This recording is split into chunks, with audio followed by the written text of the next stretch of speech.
Good morning, guys. Welcome back to another video. I hope everyone is having an amazing, beautiful, and blessed day. Guys, I know that you can see by the title what this video is going to be about today, but I felt in my spirit that someone needed this information. For those of you who watch my channel and have been watching me over this past year, you know that I like to get on camera and inform you guys of things that I've heard about or that I have experienced myself.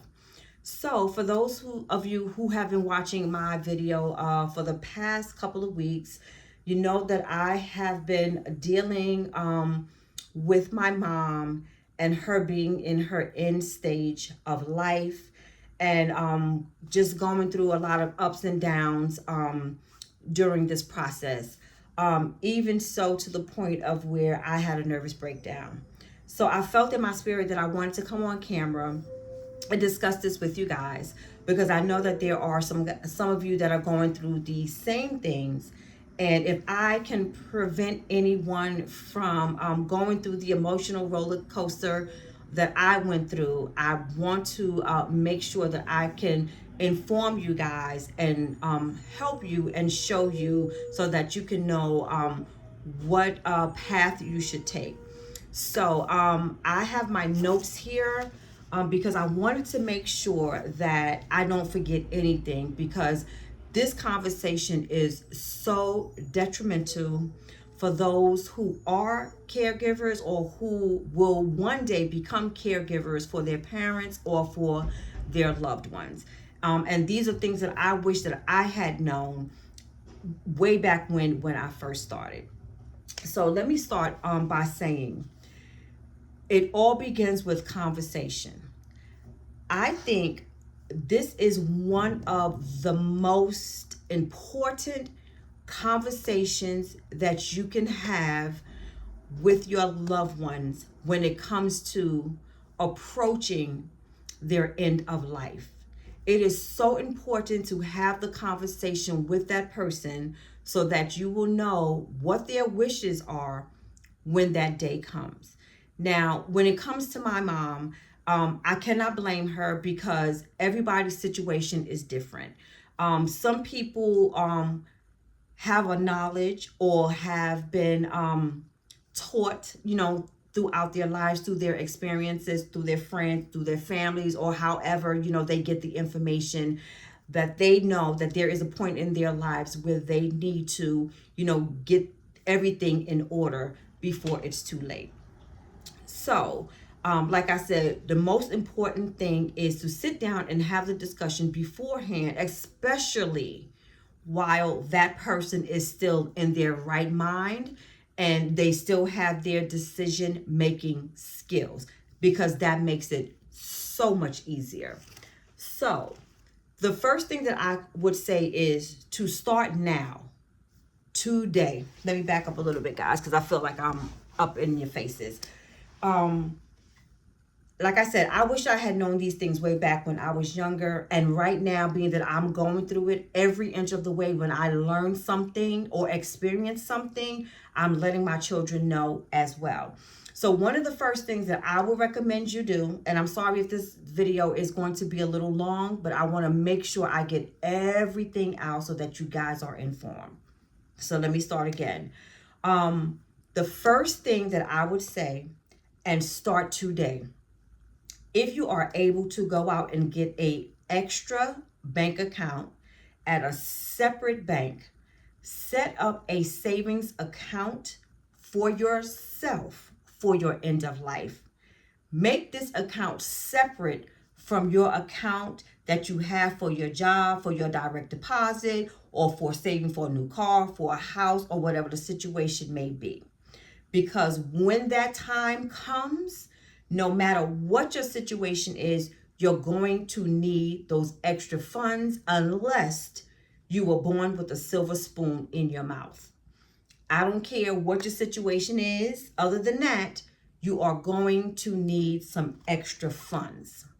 Okay? And my advice to you, if you start out young, I'll say like when you get your first job, your 20s and your 30s, with that account, Whatever you can afford to put in every week or every 2 weeks or once a month, do that. 5, 10, 15, $20, $100, whatever it is that you can do.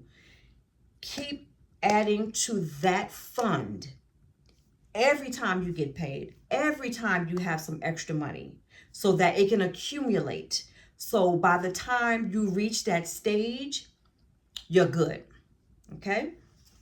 Now, the second thing that I would say, for those of you, whether you have a house or not, I would highly recommend you get a living trust.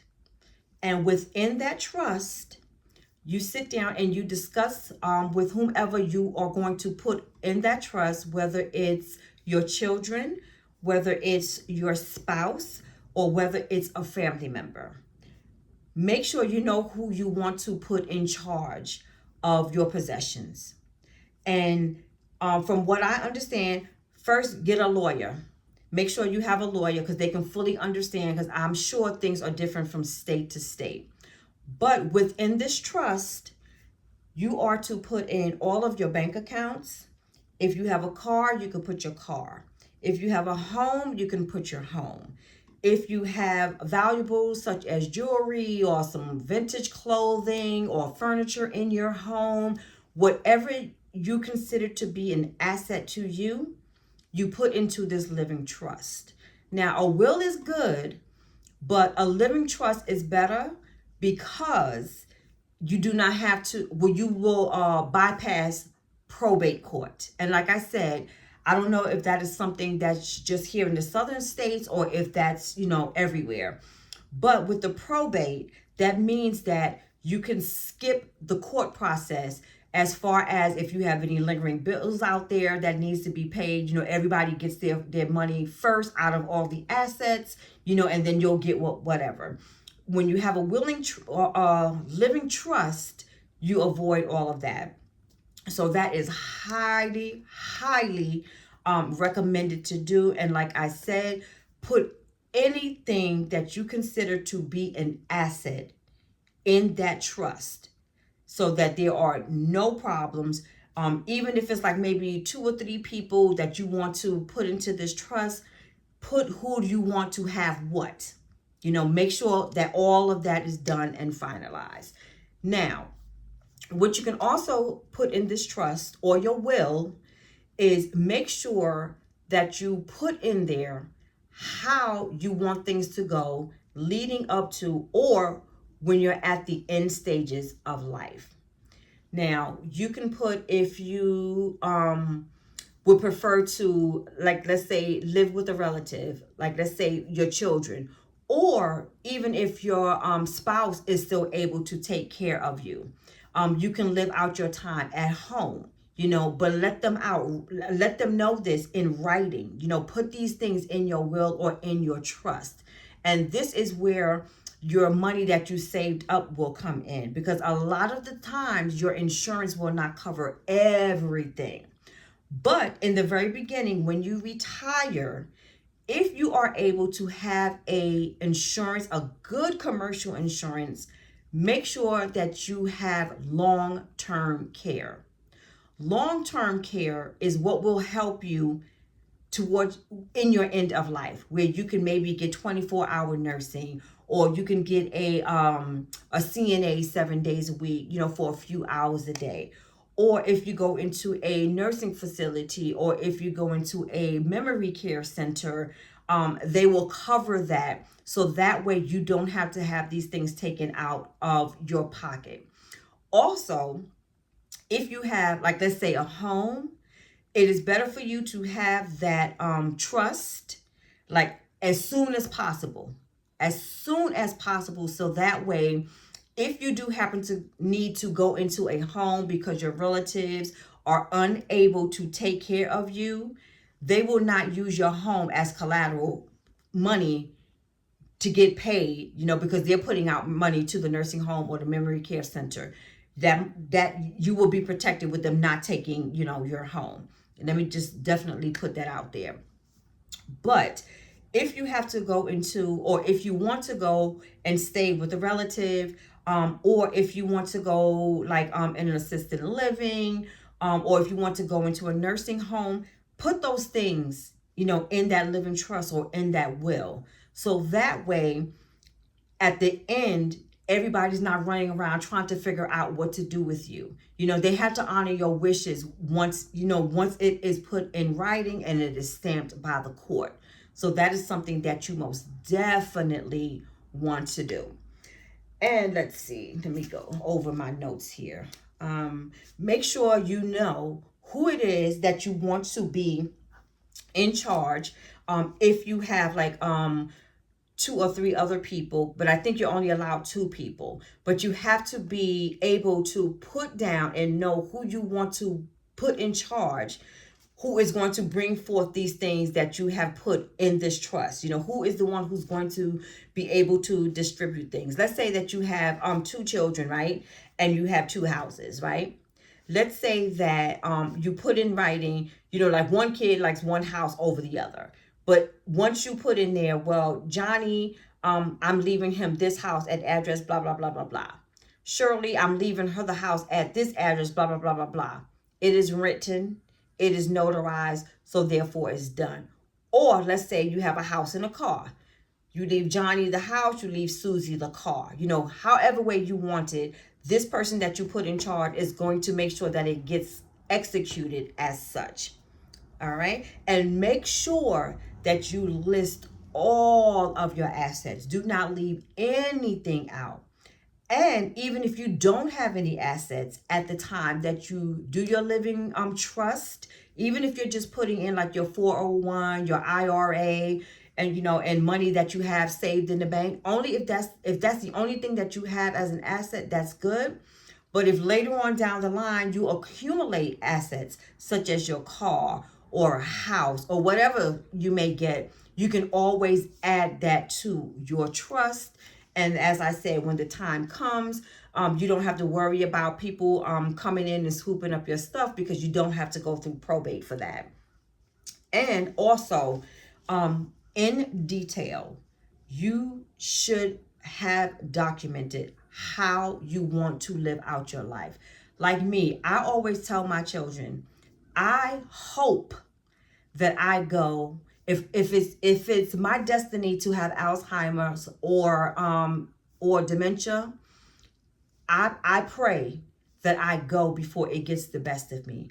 I don't want to be a vegetable. I don't want to be a burden on anyone. I don't want to have somebody experience the things, or I don't want my children or a spouse to experience the physical, the mental and emotional toll, that I've been going through. I would hate that, and I can't stress that enough.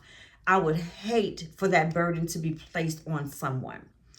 I would prefer that if I, like make it up to that time, put me away somewhere and let them take care of me. And then again, that's where the money comes in again. If I have enough funds accumulated, even if you were to decide to go against my wishes and take me in with you, I am not that burden on you, because you will have the money to bring someone in to help you with me. I will not be at your beck and call 24 hours a day for every single thing, or nor would you have to stop your life because you have that person, whether it's a nurse, a CNA, a LPN, or either, someone else in the family that you can give a couple of dollars to come in to bathe that person, shower with that person, sit with that person, be a companion to that person while you're working or raising your kids and living your life. That's where that money, will come into play. But be as detailed as you can be. You put in there either I want to live with a family member, my children, my spouse, or whomever it may be, and I want this money that I have set aside to be used for that. Or put me in an assisted living, and whatever my insurance that I have at that time, if it does not cover it 100%, whatever percentage that is needed out of pocket, go into that account and use it, for that. If I have to go into a memory care center, same rules applies. If I do not have like long-term care insurance, Or if that insurance that I have is not paying at 100%, whatever the percentage is that I need to come out of pocket, the money is already there. So that way you do not have to disrupt that person by them coming out of pocket. There is always going to be something out of pocket, but the burden will be less if it's not, a large amount of money to have to come out of your pocket to pay the facility. For you purchasing clothes or snacks or food, if you want to help with that, for that person, that is a much lesser bill than it is to bring forth money for that, payment for the facility. And let's see, what have I not going over it? Okay, so I pretty much went over that. Now, life insurance, right? If you are able to, if you are retiring in a job, a lot of times, if you can afford to, when you retire from that job, you can continue on with that insurance, which would be considered COBRA. Now, if I remember correctly, back in my day, when you retired from a job and you wanted to keep that same insurance, you would get a discounted rate monthly towards the payment for that insurance. So that way you could still keep your benefits as far as short-term, long-term, and whatever else, dental, vision, medical, which is something that you're going to need as you get older. Because from what I see, a lot of seniors, as they get older, they tend not to go to the eye doctor. They don't go to the dentist. They don't go to ENTs. I mean, you still have to try to maintain your overall body health to help you live a long, productive, fruitful life.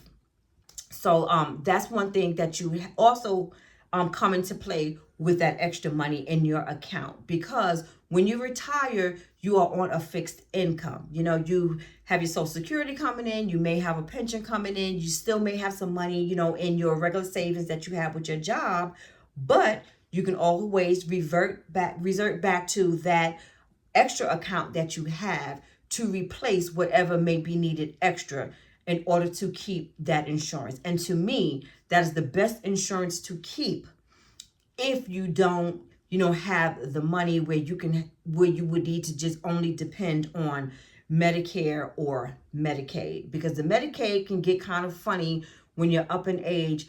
I feel personally, because I feel that they think that they don't have to do too much, because you're getting older, you're not going to be here anyway, so you really don't need like this the top-notch care when it comes to medical. And that's my thoughts on that. Now, what I will also say is where I started from in the very beginning. Conversation is key. Conversation you can start today with your children, with your spouse, with your loved one, whoever you are going to have as your caregiver, who is going to be making decisions for you. It is so important to get these things in place ASAP. Your will, your living trust.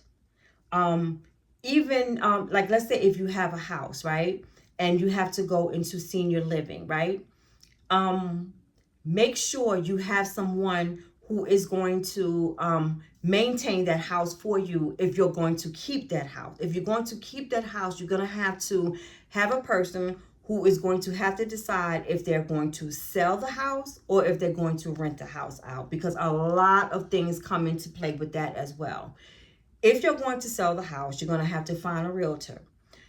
If the house is not in good condition, you're going to have to spend money out of pocket for maybe plumbing, electrical, or just maybe renovating the house overall, so that you can make sure you get a decent amount, for rent for people to come in and also live comfortably, and not have to bother you all the time because you did not make the upgrades before they moved in. So now every month you're getting a call that something broke down and you have to go in and get that fixed, and you have to make sure, that everything is, regulated correctly.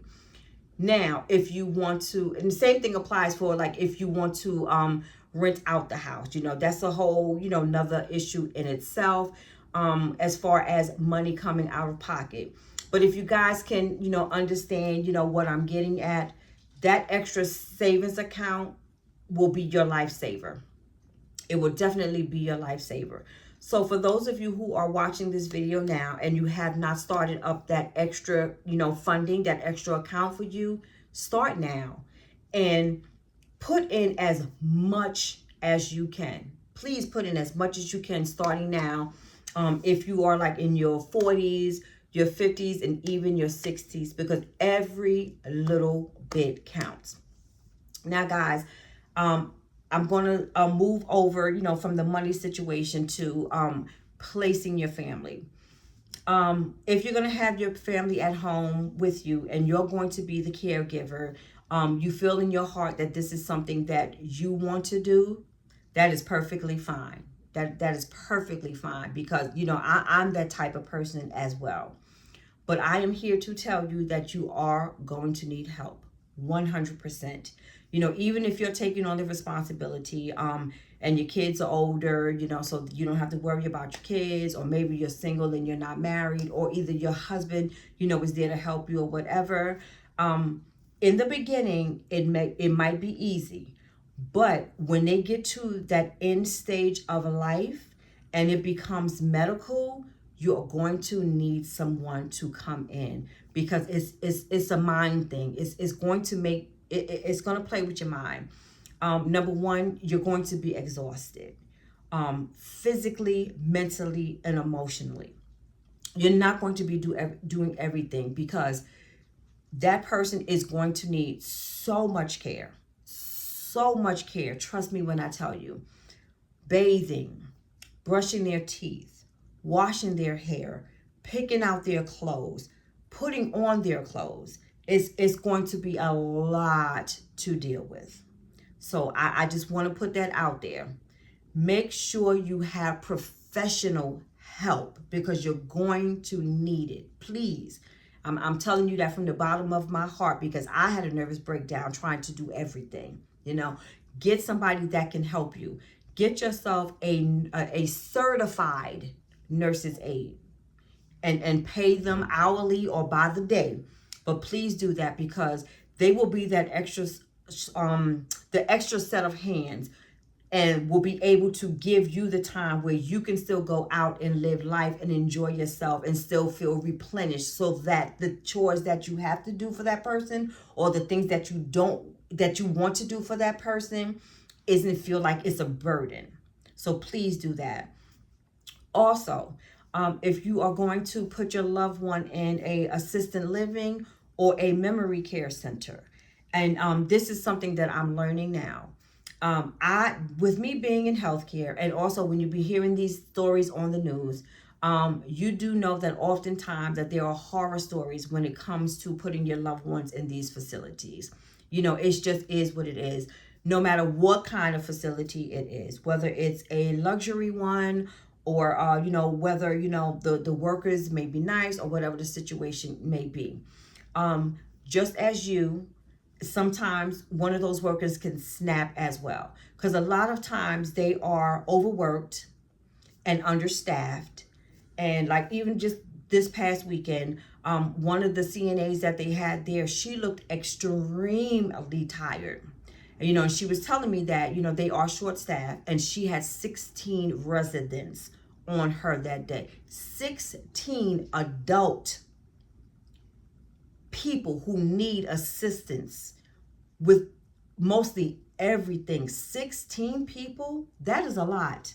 I bugged out with my mother, and she is one person. Can you imagine 16 people?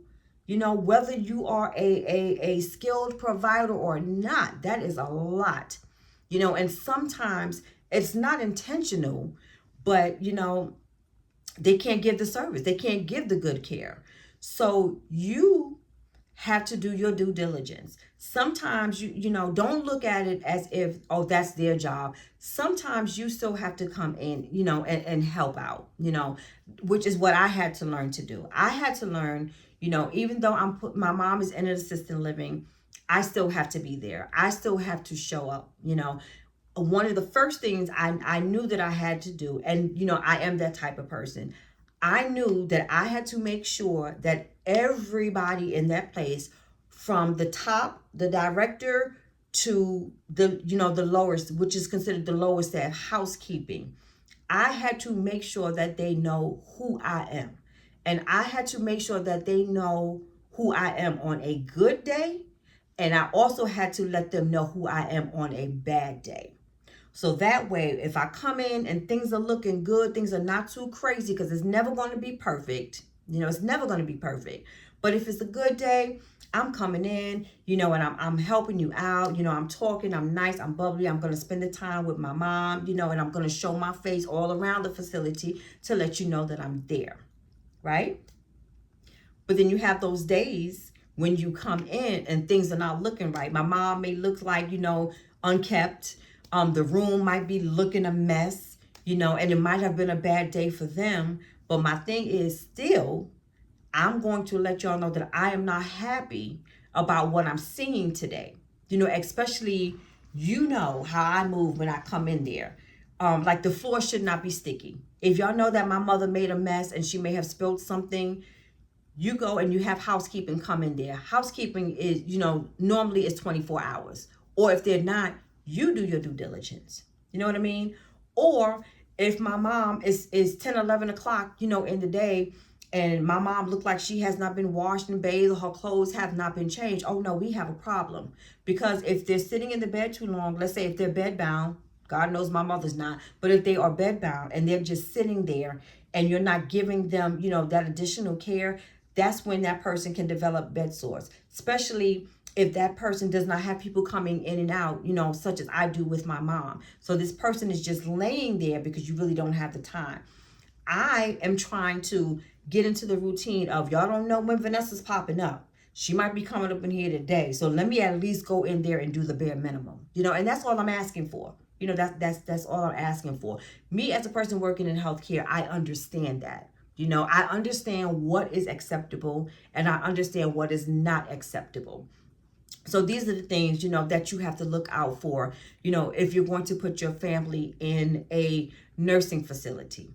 And then again, I'm going to go back to that additional fund, right? If you have a parent who is in assisted living and they have the insurance in a way where it's covering everything, if you are a person like me, you are still going to be coming out of pocket, and depending on what your responsibilities may be at home, you may not be able to afford to come out of pocket. So therefore, that person who is responsible for taking care of you, they pretty much have all of your information, like as far as your banking information. It will take nothing for them to take a card or go into the bank to get a couple of dollars out to, like bring you some extra snacks. Because in a nursing home, they are only, well, not allowed, but they are responsible for giving you only 3 meals a day: breakfast, lunch, and dinner, and 2 snacks. Some people may eat more than others. Like my mom, she has a good appetite, when the food is good. So when I go there, sometimes I'll bring her like a little something extra, like a breakfast sandwich. So that costs money. I may not have the money. I can go to her account and get it. You know what I mean? Lunchtime may come. She may not necessarily like the lunch. So you might want to call out and order something, that she likes. Like my mom loves Chinese food. I can call the Chinese spot and have it delivered. And now I know when I leave, I don't have to worry about her, being hungry because she had her Chinese food. I also get her snacks. She likes her little snacks, her little honey buns. I get her bananas. I get her pudding and things like that. If I don't have the funds in my pocket because, I might have had to pay a bill because the bill came in a little extra, with the heat and stuff because it's cold now, I don't have to worry about that because I can go into her account and take that out and go and get the money and, get the things that she needs, And a lot of times, they are not in, how can I put it, without trying to put out too much information.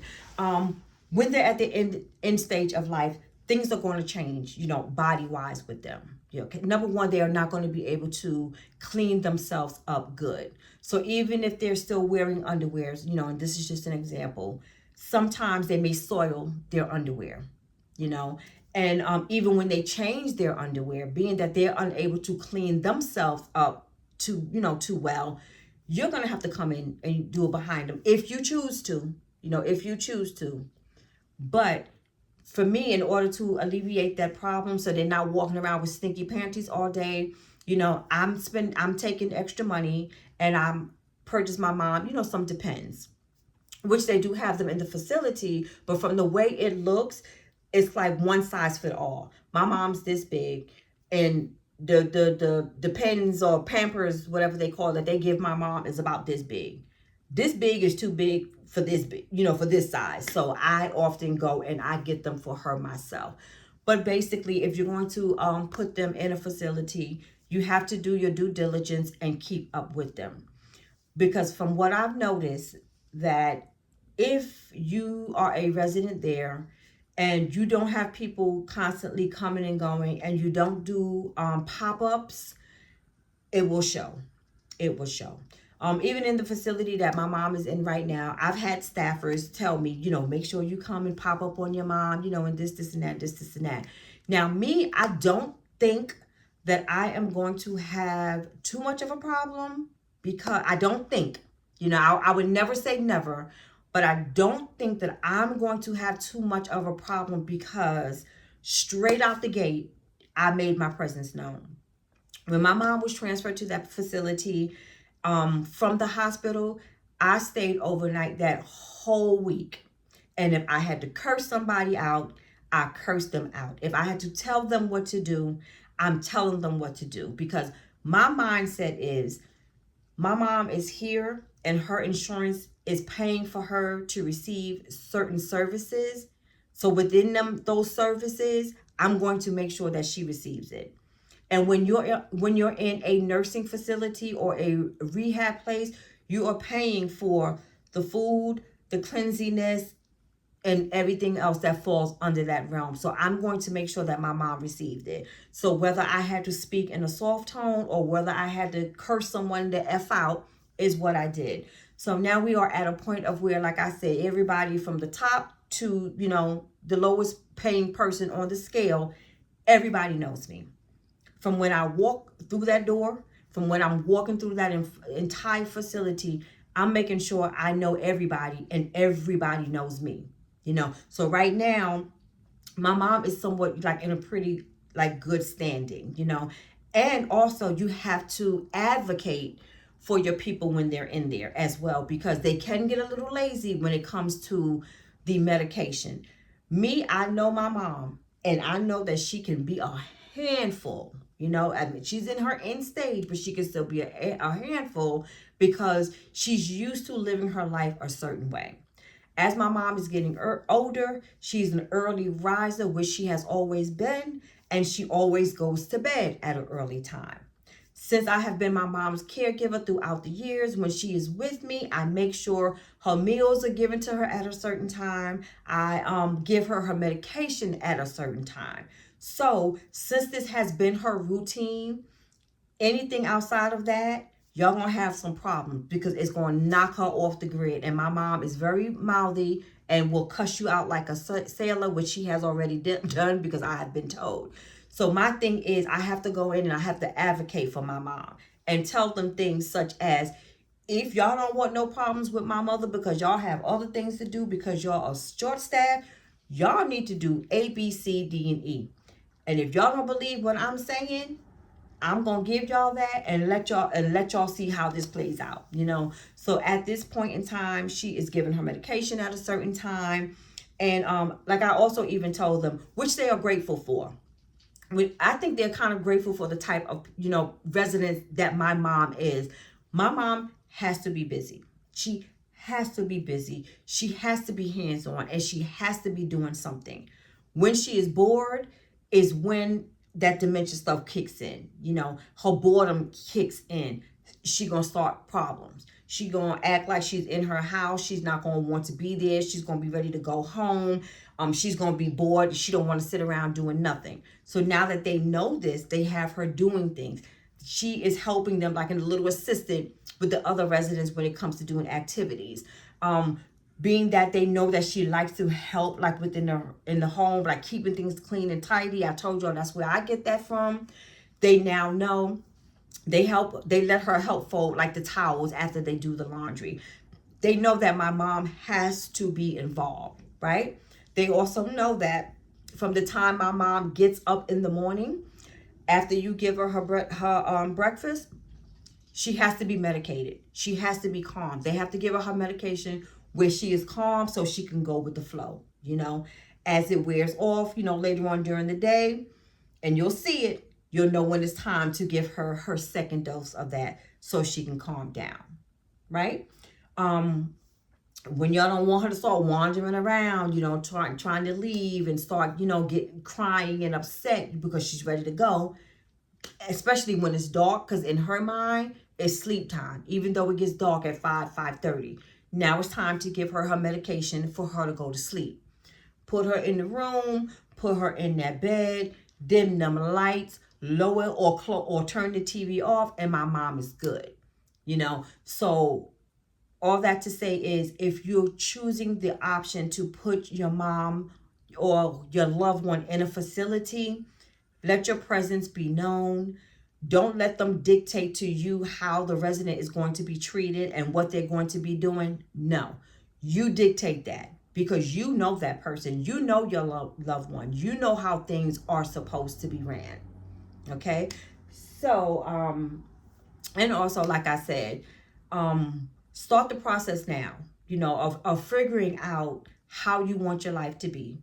Especially going into your end stages, when you are no longer in your right mind, when you are no longer to verbalize how you want to live out your life. These things are so important. And also, medically wise, when you sit down and have this conversation with your loved one, in case of an emergency, please also, in that will or in that trust, make sure you let them know medically how you want to be treated.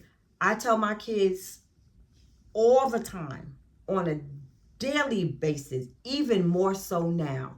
And I'm in the process of starting to get my things together, once I'm done with my mom.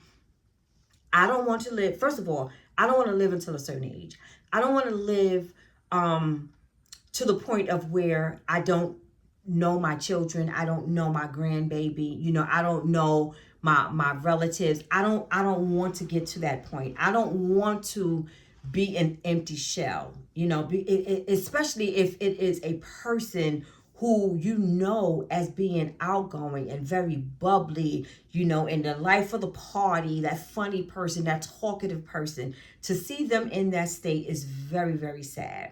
And for that person, if you're close to that person, they don't want to live their lives out like that, So you have to write down, like in case of an emergency situation, like I was asked with my mom, being that we're transitioning her over, or trying to transition her over once I can get her insurance together from one state to the next.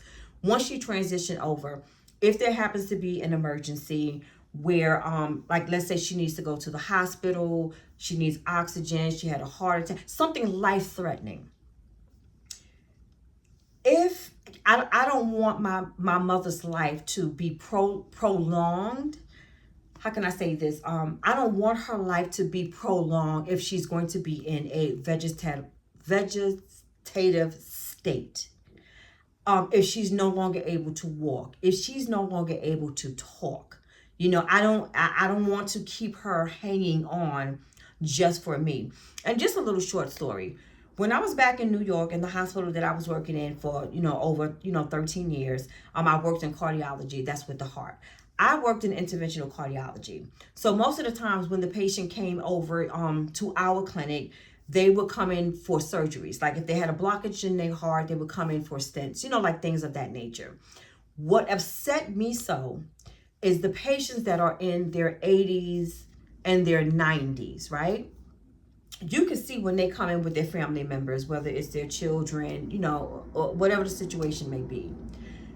you can see and look in their eyes these certain patients who don't want to do this anymore. They don't want to be picked. They don't want to be probed. They just want to be left alone. You know, if a heart attack takes them out, let it be. If a stroke takes them out, let it be. You can see this.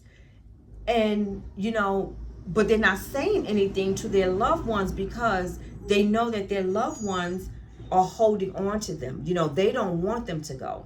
So you have a lot of people that have a frame of mind, you know, that they love them so much that they don't want to see them go, and not understanding that this person is living in memory. I'm sorry, in misery.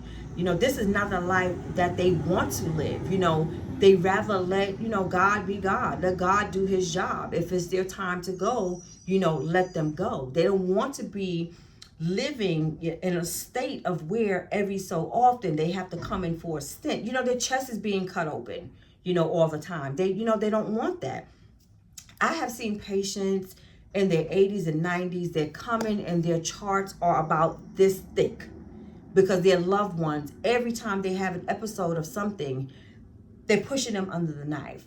And to me, I feel that that is not fair. You know, you have to give the person who's going through these things, if they have the opportunity to voice how they feel and what they want, let them. You know, you have to push your feelings to the side. You know, you have to. So guys, that's pretty much all that I have, and all the information that I want to give to you guys. I felt, like I said, in my heart, with me going through all that I am going through, you know, of course, when I get this information, I want to pass this on to others, because I'm sure, as I said, there are people out there who are going through the same things.